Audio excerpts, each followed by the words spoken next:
নমস্কাৰ, good life for আনইটি yoga ভিডিঅ'লৈ মই দীপশিখাই আপোনালোকক স্বাগতম জনাইছোঁ। আজি আমি আলোচনা কৰিম ডায়েবেটিছ ৰোগৰ বিষয়ে আৰু ডায়েবেটিছ ৰোগ কেনেকৈ যোগাসন কৰি পেলাই ভাল কৰিব পাৰি তাৰ বিষয়ে আমি আলোচনা কৰিম আৰু আপোনালোকক মই 3টা আসন কৰি দেখাম। আহক আমি প্ৰথম আসনটো কৰোঁ। প্ৰথম আসনটোৰ নাম হৈছে বক্ৰাসন। বক্ৰাসন কৰিবলৈ আমি প্ৰথমতে দণ্ডাসনত বহি ল'ম। দণ্ডাসনত বহি লৈ আমি প্ৰথম সোঁ ভৰিখন উঠাম। সোঁ ভৰিখন বাওঁ ভৰিৰ আঁঠুৰ ওচৰত ৰাখিম আৰু সোঁ ভৰিখনৰ লগতে আমি সোঁ হাতখন উঠাই পেলাই পিছফালে আমি এনেকৈ ৰাখিম। যদি আপোনালোকে পাৰে তেতিয়াহ'লে বাওঁ হাতখন আঁঠুৰ ইফালেদি এনেকৈ ৰাখিব আৰু যদি নোৱাৰে তেতিয়াহ'লে হাতখনেৰে এনেকৈ টানি ৰাখিবও পাৰে। প্ৰথমতে আমি এনেকৈ লৈ পেলাই এনেদৰে পিছফালে আমি যাম। যোৱাৰ সময়ত আমি উশাহটো এৰি দিম। এৰি পেলাই আমি নৰ্মেল উশাহ লৈ থাকিম। ইয়াতে আমি 5 ছেকেণ্ড থাকিম। 1 2 3 4 5 লাহেকৈ উশাহটো এৰি পেলাই আমি ঘূৰি আহিম। যিমান পাৰে পেটটোত পাক লগাই পেলাই পিছফাললৈকে যাবলৈ এনেকৈ চেষ্টা কৰিব। লাহেকৈ ঘূৰি আহিম। ঠিক তেনেদৰে আমি বাওঁ চাইডেও কৰিম। প্ৰথমতে বাওঁ ভৰিখন উঠাই ল'ম। উঠাই লৈ পেলাই বাওঁ হাতখন পিছফালে ৰাখি সোঁ হাতখন আমি আঁঠুৰ ওপৰত ৰাখি পেলাই পিছফাললৈকে যাম। গৈ ইয়াতেও 5 ছেকেণ্ড থাকিম। 1 2 3 4 5 লাহেকৈ উশাহটো এৰি পেলাই ঘূৰি আহিব। যেতিয়া আমি পিছফাললৈকে যাম তেতিয়া উশাহটো এৰি দিব আৰু যেতিয়া আমি ঘূৰি আহিম তেতিয়া উশাহটো লৈ পেলাই ঘূৰি আহিব। ইয়াৰ পিছত আমি দ্বিতীয় আসনটো কৰিম। দ্বিতীয় আসনটো হৈছে মণ্ডুকাসন। মণ্ডুকাসন কৰিবলৈ আমি প্ৰথমতে ভৰি দুখন আমি বজ্ৰাসনত বহি লওঁ। বজ্ৰাসনত বহি লৈ হাতটো মুঠি মাৰোঁতে বুঢ়া আঙুলিটো আমি ভিতৰলৈকে সোমাই লওঁ। এনেদৰে হাতখন লওঁ। লৈ পেলাই আমি নাভিৰ কাষত এনেকৈ অকণমান হেঁচা দিব, বেছি দিব নালাগে, অকণমান হেঁচা দি প্ৰথমতে আমি উশাহ লওঁ। তাৰপিছত লাহেকৈ উশাহটো এৰি পেলাই আমি তললৈকে যাম। যিখিনিলৈকে আপুনি যাব পাৰে তালৈকে গ'লে হ'ল। ইয়াতে 5 ছেকেণ্ড থাকিব। 1 2 3 4 5 উশাহ লৈ পেলাই লাহেকৈ উঠি আহিব।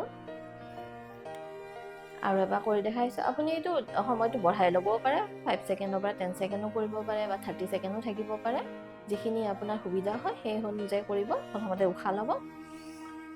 উশাহ এৰিম আমি লাহেকৈ তললৈকে যাম। 1 2 3 4 5 উশাহ লৈ লাহেকৈ উঠি আহিম। এনেকৈ আপুনি 3বাৰৰ পৰা 5বাৰলৈকে কৰিব। এই আসনটো কৰিলে ডায়েবেটিছ ৰোগ খুব সোনকালে ভাল হয় আৰু ডেইলি যদি কৰি থাকে তেতিয়াহ'লে আপোনালোকে সুফল নিশ্চয় পাব। ইয়াৰ পিছত আমি এটা ক্ৰিয়া কৰিম। সেইটো হ'ল কপালভাতি ক্ৰিয়া বুলি কয়।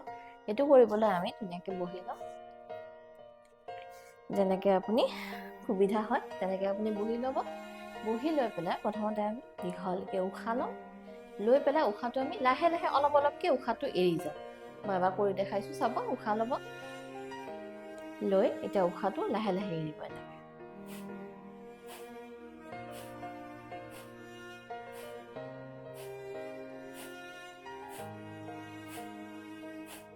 এনেদৰে আৰু হাতখন নিদিয়াকৈও কৰিব পাৰি। উশাহ ল'ব দীঘলকৈ। লৈ লাহেকৈ উশাহটো লাহে লাহে এৰিব।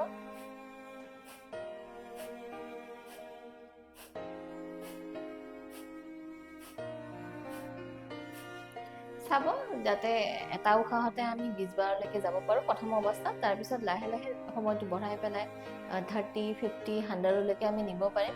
যেতিয়া আমি সদায় প্ৰেক্টিছ কৰিম তেতিয়াহ'লে নিশ্চয় আমি 100 বা তাৰ ওপৰতো আমি নিব পাৰিম, 200লৈকেও নিব পাৰিম। কিন্তু প্ৰথম অৱস্থাত একে উশাহতে যদি 20 বাৰলৈকে অন্ততঃ কৰিব পাৰোঁ সেইটো চাব। আৰু এবাৰ মই কৰি দেখাইছোঁ, শুদ্ধকৈ কৰিব। প্ৰথমতে আমি দীঘলকৈ উশাহ লৈ লওঁ। লৈ পেলাই অলপকৈ উশাহটো আমি এৰি যাম। চাই ল'ব। আৰু যদি উশাহটো ছুটি হোৱা যেন পায় তেতিয়াহ'লে আকৌ দীঘলকৈ উশাহ ল'ব, আকৌ এবাৰ কৰিব। একো সমস্যা নাই। তেনেকৈ আকৌ এবাৰ ষ্টাৰ্ট কৰিব পাৰে বা 10 বাৰতো শেষ কৰিব পাৰে যদি নোৱাৰে। প্ৰথমতে উশাহ ল'ব। ৰাজাৰডাল চিধা কৰি পুনৰ বহিব। ধ্যান মুদ্ৰাত বহি ল'ব। উশাহ ল'ব। অলপকৈ এৰিব।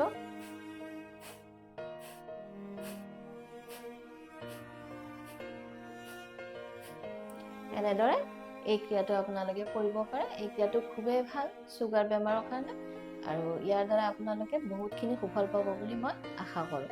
তেতিয়াহ'লে আজিলৈ এই 3টা আসন দিলোঁ। নিশ্চয় পিছলৈ আৰু এনেকুৱা ধৰণৰ ডায়েবেটিছ ৰোগ হওক বা আন কিছুমান ৰোগৰ আমি আসন কৰি দেখাম, যিবোৰৰ পৰা আপোনালোকে সুফল পাব।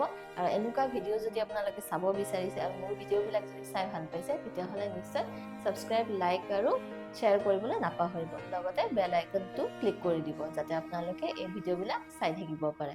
আজিলৈ এৰিছোঁ। আকৌ আহিম আপোনালোকৰ ওচৰলৈ য়োগাৰ ভাল ভাল ভিডিঅ' লৈ পেলাই। মই দীপশিখা। ধন্যবাদ।